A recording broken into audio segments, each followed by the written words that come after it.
يابا شلونكم؟ راح نجيب كاسة وراح ندق دقة صغيرة على الميز، وبعدين راح نجيب كريمة نخليها بالكاسة، كريمة تخفق ممتازة.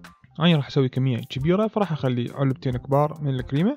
هسه راح نجيب علبة مسكربون نفتحها، نفتح الغطاء هذا الجوه همينة، وراح نخلي المسكربون تشيز وين فوق الكريمة. ملاحظة إذا ما عندكم جبنة مسكربون نقدر نستعمل جبنة كريمية، بس الملوحة مالتها لازم تكون شوية قليلة، هاي لأن جبنة المسكربون مو مالحة، بس إذا بيها ملوحة شوية تطلع طيبة. هنا عندنا جبنة كريمية مثل فيلادلفيا، هاي بيها ملوحة خفيفة راح أضيفها تنطينا نكهة تخبل. وهسه راح نضيف فوقها 10 خواشيق كبار شكر، أو حسب الرغبة، تحبوها حلوة خلوا أكثر، تحبوها مو كلش حلوة خلوا 10. وأكيد راح نضيف فوقها ربع طن فانيلا، أنا إذا أستعمل فانيلا سائلة باودر همين تشتغل، بس بيها الباودر بيها شكر فلا تخلون هواية شكر، حاولوا تعادلون الحلاوة. وهسه راح نجيب هاي الخفاقة ونبقى نخفقها إلى أن كل الكمية هاي تمزج. خلطناها وصار القوام مالتنا شوية ثخين وكريمي، راح نذوقها نشوف الحلاوة مالتها. فانيلا طيبة، يحتاج لها شوية شكر، راح نخلي لها شكر.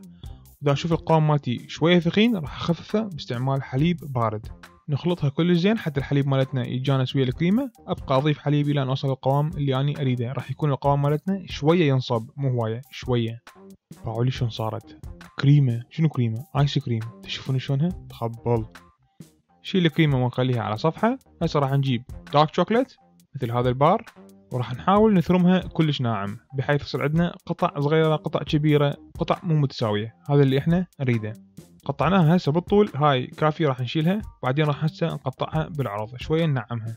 هسه راح نجيب صحن مفتوح راح نخلي بيه خاشوقة تقريبا مال الأكل، قهوة سريعة التحضير، وراح نصب فوقها مي حار. نجيب هاي الخفاقة الصغيرة نخفقها إلى أن تذوب تماما.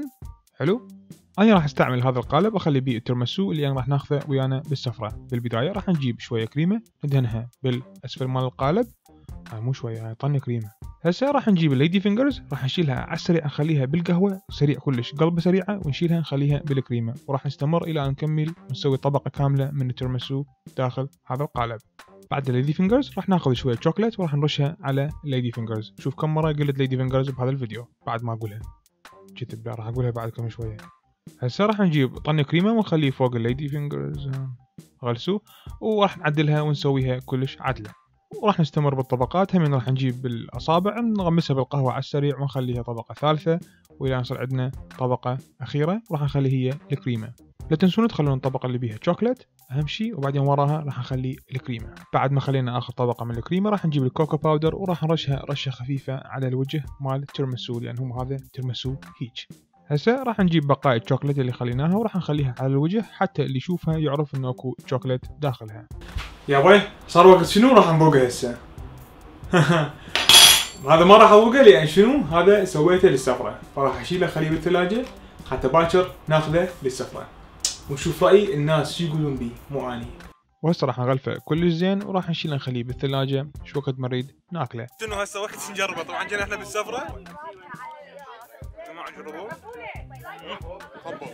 واللي يحب يشوف فيديوهات بعد تابعونا على انستغرام، فيسبوك، يوتيوب.